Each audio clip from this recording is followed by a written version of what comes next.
லட்சதீப திருவிழா.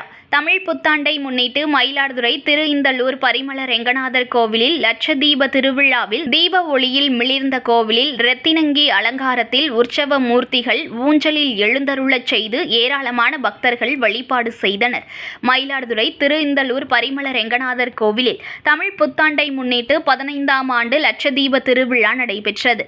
விழாவை ஒட்டி மூலவர் பெருமாள் மற்றும் தாயாருக்கு சிறப்பு அலங்காரம் செய்து தீப பிரதிஷ்டை நடைபெற்றது. இதனைத் தொடர்ந்து உற்சவ மூர்த்திகள் இரத்தின அங்கி அலங்காரத்தில் ஊஞ்சலில் எழுந்தருள செய்யப்பட்டனர். பின்னர் கோவிலின் உள் மற்றும் வெளி பிரகாரங்களில் பக்தர்கள் லட்சதீபம் ஏற்றி வழிபாடு மேற்கொண்டனர். இதனால் கோவில் முழுவதும் தீப ஒளியால் பிரகாசித்தது. இதில் ஏராளமான பக்தர்கள் கலந்து கொண்டு வழிபாடு நடத்தினர்.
செய்திகளை உடனுக்குடன் தெரிந்து கொள்ள லைக் பண்ணுங்க, ஷேர் பண்ணுங்க, சப்ஸ்கிரைப் பண்ணுங்க, மறக்காம கமெண்ட் பண்ணுங்க.